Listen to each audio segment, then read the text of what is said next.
નમસ્કાર, હું પ્રવીણ. ગઈકાલની રાત અને ભારતીય મીડિયામાં ટીવી સ્ક્રીન પર બે ઘટના સૌથી વધારે ચર્ચામાં હતી. આ તો દુનિયાભરમાં એક ઘટના સૌથી વધારે. એક તરફ વકફ સંશોધન બિલ લોકસભામાં પસાર થઈ રહ્યું હતું, ચર્ચા થઈ રહી હતી, વોટિંગ થયું, અને બીજી તરફ 1:30 વાગ્યા પછી 1:45 વાગ્યાની આસપાસ ડોનાલ્ડ ટ્રમ્પની પ્રેસ કોન્ફરન્સની રાહ જોવાઈ રહી હતી. કેમ કે જે ટેરિફ લાગુ કરવાના હતા અથવા તો ટેરિફ લાદવાના હતા, જે કડક શબ્દોમાં અમેરિકા ફર્સ્ટની નીતિ સાથે અમેરિકાને ફરી મજબૂત બનાવવાની વાત સાથે ટ્રમ્પે દુનિયાના મહત્વના દેશો પર ટેરિફ લાદ્યો છે.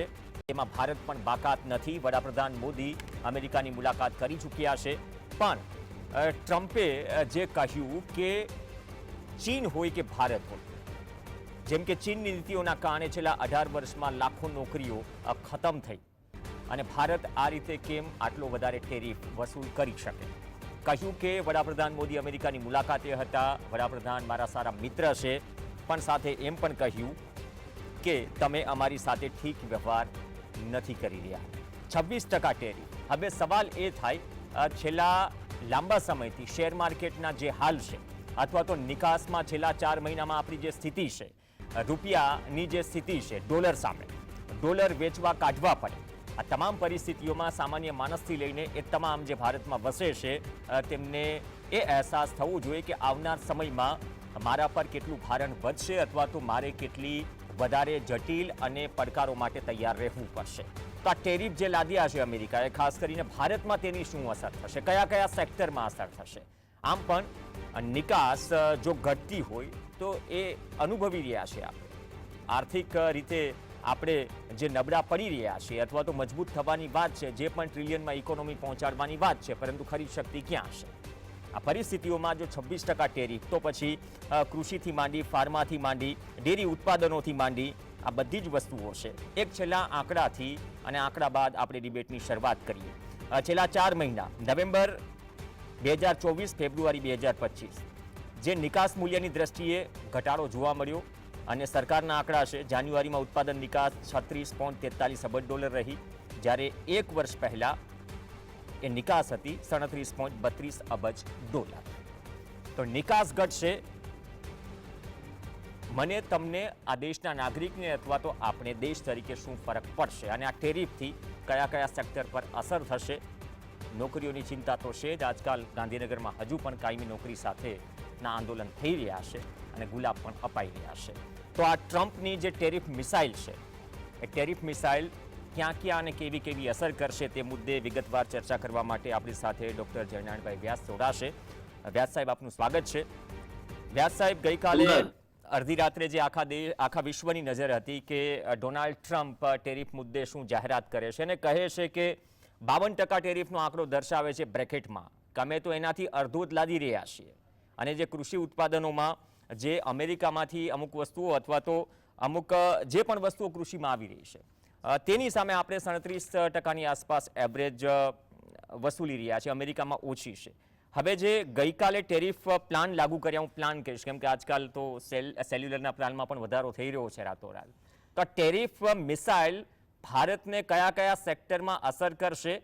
ભારતીયોને કયા કયા પડકારો માટે આવનાર સમયમાં તૈયાર રહેવું પડશે, અથવા તો કયા સેક્ટરમાં રાહતની વાત? પ્રવીણભાઈ, કલાપીએ એવું કહ્યું છે કે જે પોષતું તે મારતું, એવો દિશે ક્રમ કુદરતી. એટલે આ દુનિયામાં બધું જ તમને નુકસાનકારક છે એવું માનીને ચાલવું નહીં. આપણે અત્યાર સુધી ભારતને વખોડતા આવ્યા કે ભારતનો વિદેશ વેપાર માંડ 2.5% છે, અને સાચી વાત છે.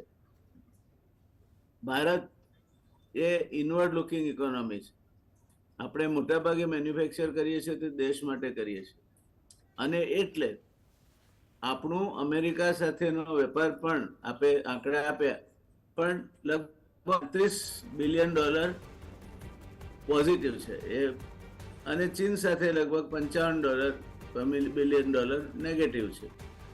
એટલે આ પરિસ્થિતિમાં કઈ બહુ મોટી વધઘટ થઈ જશે એ પરિસ્થિતિ દેખાતી નથી.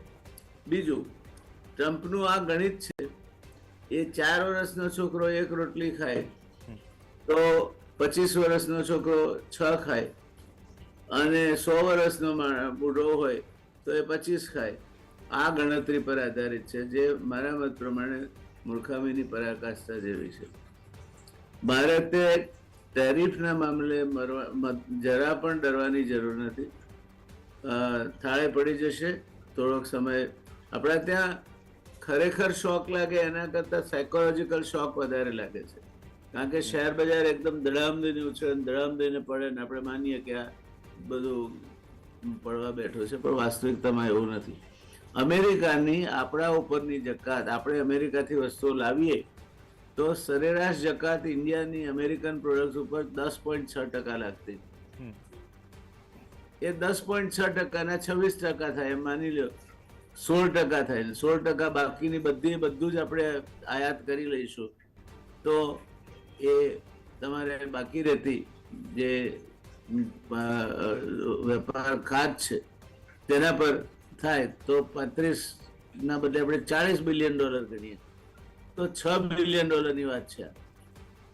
$6 બિલિયન એ ભારતીય ઇકોનોમીની કુલ આપણે સાઈઝ ગણીએ તો એમાં કઈ બહુ મોટો રકમ નથી.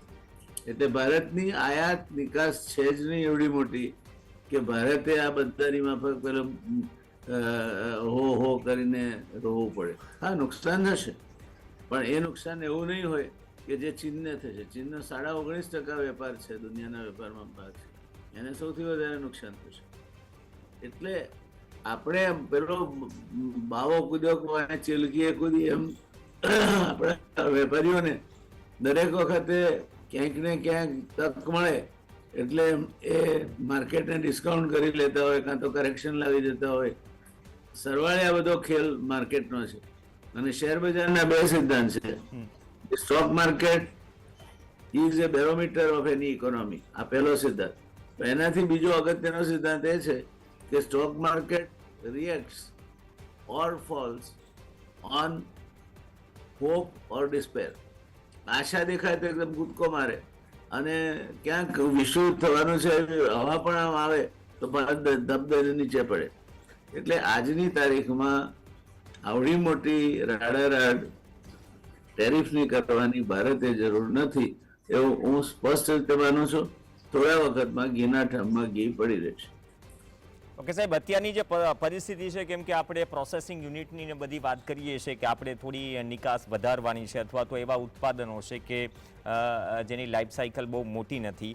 અત્યારની દ્રષ્ટિએ જો ભારત, આપણે અમેરિકા અને ભારત વચ્ચેના જો કૃષિ વેપારની વાત કરીએ, એક આંકડો મને મળ્યો હતો હમણાં રિસર્ચ કરતાં, 800 કરોડ રૂપિયાની આસપાસ, કદાચ એને કરેક્ટ કરજો, કદાચ ઉપર નીચે હોય, પણ જે ચોખા છે, ઝીંગા છે, મધ, વનસ્પતિ, અર્ક, એરંડા, તેલ, કાળા મરી, આ તમામની આપણે આંકડો સાચો છે. જી, એટલે આજે આપણે નિકાસ કરીએ છીએ અને અમેરિકા ભારતને બદામ, અખરોટ, પિસ્તા, સફરજન ને બધી નિકાસ કરે છે. તો આ પરિસ્થિતિમાં હવે અસર કોને પડશે જો અત્યારની દ્રષ્ટિએ જોઈએ? ભારતને જેટલી ધારીએ છે એટલી અસર નહીં પડે, કારણ કે ઓલ્ટરનેટિવ સોર્સિસ ડેવલપ થઈ જશે.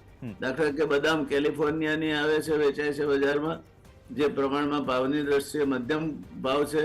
અને મામરો એ ઉત્તમ બદામ અફઘાનિસ્તાનની અથવા ઈરાનની આવે છે, એ પણ વેચાય છે.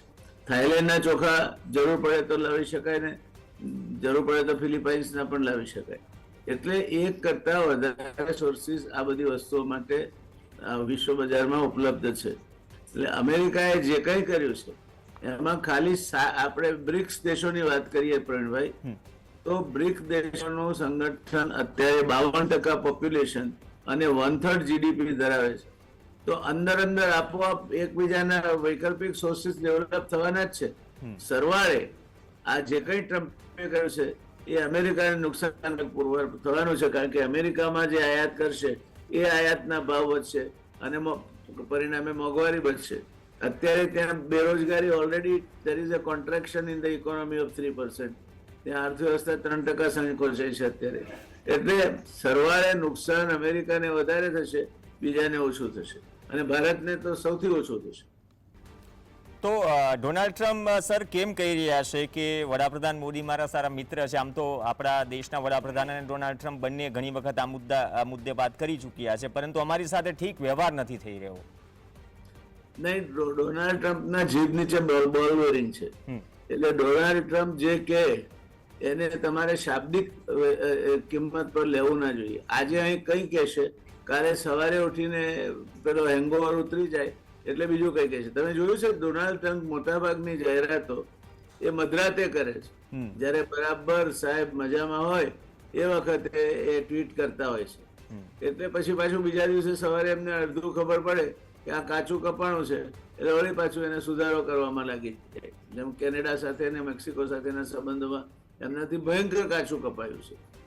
એટલે અમેરિકા પણ એક દેશ છે અને ભારતની સરખામણીમાં એ વસ્તીની દ્રષ્ટિએ 4.5 ગણો ઓછો અને વિસ્તારની દ્રષ્ટિએ 4.5 ગણો વધારે એવો દેશ છે. હવે એને બીજાની જરૂર છે, એનું જે પોપ્યુલેશન છે એ ગેટિંગ એજેડ પોપ્યુલેશન છે. એટલે એને પોતાનો જીડીપી જાળવી રાખવો હશે તો ટેકનિકલ સ્કિલ્સ ધરાવતા યુવાનોની જરૂર પડશે અને એ વગરે પોતાનો જીડીપી જાળવી શકશે નહીં. એટલે અમેરિકા ટેરિફ નાખશે એટલે બધા લોકો ફરજિયાત એનો ટેરિફ ભરીને પછી જ વેપાર કરશે એવું કંઈ થવાનું નથી. ઓલ્ટરનેટિવ સોર્સિસ ડેવલપ થઈ જશે. એટલે આમાં હજુ ખરી રમત તો 2-3 મહિના પછી ખ્યાલ આવશે, કારણ કે યુરોપ અમેરિકાના વિરુદ્ધ થઈ જશે. કેનેડા તો એણે તો અમેરિકન માલ સામાનનો બહિષ્કાર કર્યો છે. મેક્સિકોએ પણ એ જ કર્યું છે. ચીન અમેરિકાને સામે છે એમાં કંઈ શંકા નથી. તો રશિયા પણ કંઈ અમેરિકાનો મિત્ર નથી. એટલે તમે લગભગ આખી દુનિયાને સામે રાખી અને કયું ધ્યેય અચીવ કરવા માંગો છો તે પહેલો પાયાનો પ્રશ્ન છે. એટલે અમેરિકા આમાં ખાટી જશે ને આ ટ્રેડ વોર ઠીક છે, આ બધી ટર્મ્સ છે. આજની in the globalize world these words do not mean anything. Today globalization means you have multiple sources available all over the globe for procuring the goods and services you need at the best possible rates. હું એવું નથી કહેતો સસ્તામાં સસ્તા, કદાચ અમુક વસ્તુ America પાસે સસ્તામાં સસ્તી મળે અને થાઈલેન્ડ પાસેથી કદાચ બીજા નંબરના ભાવે મળતી હોય, પણ નહીં મળે અને તમે અટકી જશો અને તમારી અર્થવ્યવસ્થા અટકાઈ જશે એવું ભારતે તો ચિંતા કરવાની જરૂર જ નથી. કારણ કે આપણું તો 1.5% જ વિદેશ વેપાર છે. બાકીનો 99% વેપાર આપણો દેશનો 98.5% વેપાર દેશમાં છે. એટલે આપણને શું કરી લેવાના થાય. સાહેબ, આપણે ઘણી વખત કહી ચૂક્યા છે, ફેક્ટ પણ છે કે જો ચાઇના ભારતનો નંબર 1 ટ્રેડિંગ પાર્ટનર હોય, આપણે આયાત પર ઘણી બધી દ્રષ્ટિએ ચાઇના પર નિર્ભર હોય, હવે ચાઇના પર આટલા ટેરિફ લગાવ્યા છે. હવે ફાર્મા કંપનીની વાત કરીએ. ફાર્મા કંપનીમાં જો ભારતમાં જે આવે છે દવાઓ અમેરિકાથી 10.91% જેટલી ડ્યુટી લાગે છે. હવે આમાં અહીંથી આપણે મોકલીએ છીએ ત્યાં જે જેનરિક દવાઓ છે તેને બાકાત રાખવામાં આવી છે. તો હવે આ ફાર્મા સેક્ટરની આપ સ્થિતિ શું જોઈ રહ્યા છો? કેમ કે ચીનથી આપણે રો મટીરિયલ પણ મગાવીએ છીએ. અમેરિકાની ગરજે પાર રાખી છે Pravinbhai. India is the largest producer of the pharmaceutical drug formulations અને ચાઇનાથી આપણે ઇમ્પોર્ટ કરવી પડે છે કારણ કે we are not producing the pharmaceutical drug intermediates. એટલે આપણે એ પોલ્યુશનના કારણે અમુક નથી બનાવતા અને અમુક ટેકનોલોજીના કારણે નહોતા બનાવતા. એ પણ હવે આપણા દેશમાં બનાવવાનું શરૂ થશે. એટલે અમેરિકા ઓછી રાખે છે તો કંઈ આપણા પર ઉપકાર કરવા ઓછી નથી રાખતું.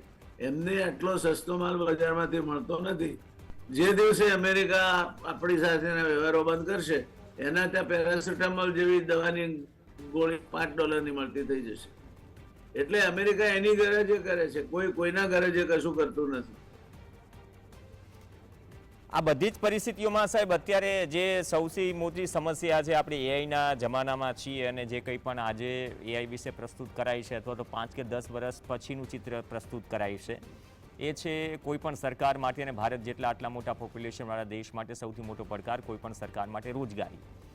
હવે આ ટ્રેડ વોર કે અમુક અનસર્ટિનિટીના કારણે જે સેક્ટરને થોડી ઘણી પણ અસર પડે તો તેનાથી જે અસંગઠિત ક્ષેત્ર છે અથવા તો એવા મેન કોર સેક્ટર જે સૌથી વધારે રોજગારી આપે છે, આપણે ત્યાં મોટી સંસ્થાઓના વડા કામના કલાકો મુદ્દે પણ ડિબેટેબલ વિષય મૂકે છે. તો આ પરિસ્થિતિમાં આ અનસર્ટિનિટી જે આવી રહી છે ગ્લોબલ કારણોના કારણે, તો તેનાથી રોજગારી ભારતમાં એનું સર્જન અથવા તો તેને લઈને ચિંતા વધશે કે થોડી ઘણી રાહતની અપેક્ષા રાખીએ? આના જવાબમાં પ્રવીણભાઈ 2 દાખલા આપું. એક, આપણા ત્યાં જયારે મોલ આવ્યા ત્યારે મોટો ઉબાળો થયો હતો કે હવે બધી રિટેલ દુકાનો બંધ થઈ જશે, મોલ આવી ગયા છે અને આ બધો બિચારા નાના વેપારીઓનો ધંધો પડી છે. થયું એનાથી ઊંધું. અત્યારે મોલમાં તકલીફ છે અને દુકાનો થોડી ઇમ્પ્રુવ થઈને ધમધોકાર ચાલે છે. સિમિલરલી આપણે આ કોમ્પ્યુટર આવ્યા ત્યારે આપણે રાડારાડ કરતા હતા કે હવે કોમ્પ્યુટર આવી ગયા છે એટલે નોકરીઓ ઘટી જશે. અંતઃકોન્ટરી કોમ્પ્યુટર આવવાના કારણે નોકરીઓ વધી છે આ દેશમાં. એટલે આપણી સમજની કેટલીક મર્યાદાઓ આપણે ધ્યાનમાં રાખવી પડશે. કોઈ પણ એડવાન્સ ટેકનોલોજી નોકરી ઘટાડતી નથી. એડવાન્સ ટેકનોલોજી નોકરી એક ક્ષેત્રમાં ઘટાડે છે પણ બીજા ક્ષેત્રમાં ઊભી થાય છે નોકરી. હવે એક સમસ્યા એ પણ છે સાહેબ, થોડીક આર્થિક સ્થિતિની વાત કરી લઈએ, કેમ કે આવતા વર્ષ સુધીમાં 200 લાખ કરોડની આસપાસ દેવું થઈ જશે. આમ તો સંસદમાં કહેવાય છે કે જો કે વડીલોની જે કહેવત ફરીથી રિપીટ કરાય છે કે દેવું કરીને ઘી પીવાય. ડેરી ઉત્પાદનોની વાત કરીએ જે 38.23% સુધી ટેરિફનો તફાવત જે છે, $181.49 બિલિયન વેપારની જે મોટી અસર થશે, અથવા તો ડેરી ક્ષેત્ર અથવા તો આપણે જ્યાં કલ્ચર રહ્યું છે ખાસ તો ગુજરાતનું, જે આત્મનિર્ભરતાને જે રીતે રોજગારી પૂરી પાડે છે, અથવા તો દેશના અર્થતંત્રમાં જે આપણે ઓઇલિંગ કહીએ છીએ, ઓઇલિંગ આજકાલ જરૂરી છે, જે કરતું રહે છે, તેના પર વધારે ફોકસ મુકાશે. અહીંયા થોડી સરળતા રહેશે કે મુશ્કેલી બીજાની વધશે? માફ કરજો પ્રવીણભાઈ, આપણે પોસિબલ લોસીસ ગણીએ છીએ. જી, ડેરી ક્ષેત્રમાં આમ થાય, અનાજના ક્ષેત્રમાં આમ થાય, ફૂડ પ્રોડક્ટ, એ પરમિટેડ ક્યાં છે આપણા દેશમાં ઇમ્પોર્ટ કરવાનું?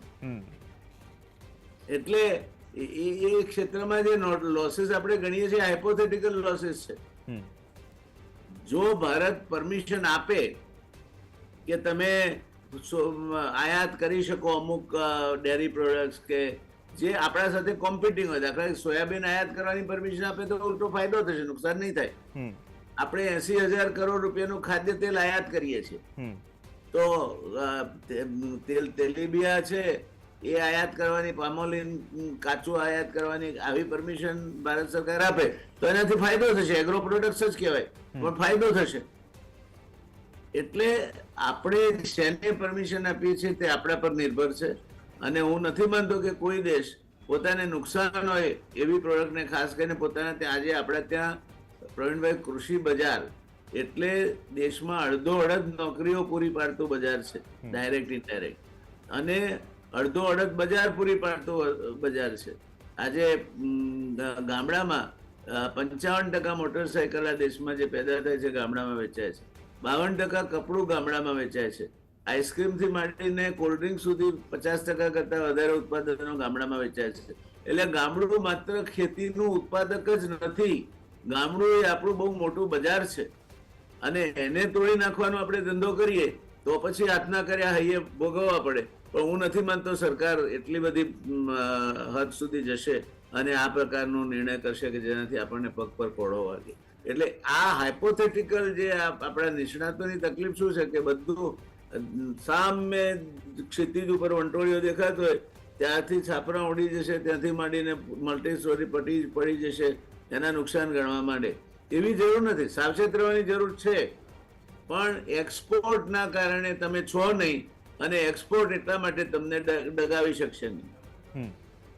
ઇમ્પોર્ટની પણ જે વાત છે, તમે જે એડિબલ ઓઇલ્સની વાત કરી કે આપણી જે ખપત છે, તમે ઘણી વખત એ ઉદાહરણ પણ આપી ચૂક્યા છો કે વાર્ષિક રીતે આપણે કેટલા કિલો ઓઇલ એટલે કે તેલ માથાદીઠ ખાઈએ છીએ આપણે. હવે આ પરિસ્થિતિમાં જે એક મિશન એડિબલ ઓઇલ્સની આપણે વાત કરીએ છીએ કે આપણે તેલીબિયાનું વાવેતર વધારવાનું છે અથવા એનું ઉત્પાદન વધે તો આપણે આયાત કરવું જોઈએ આપણે.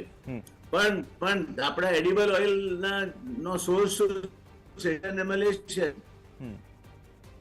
એ અમેરિકાથી નથી આવતો. એટલે સોર્સ પણ જોવો પડે કે ક્યાંથી આવે છે. જે અમુક એગ્રીકલ્ચર ગુડ બ્રાઝિલ થી પણ લાવી શકાય. એટલે અમેરિકાને અત્યારે તકલીફ પડી ગઈ છે કારણ કે ગેસ અને ઓઇલ એ સારામાં સારું કેનેડાથી આવે છે, એ બંધ થઈ ગયું. ફ્રેશ વેજીટેબલ્સ અને એન્સિલરી બ્રાઝિલથી આવે છે, એ બંધ થઈ ગયું.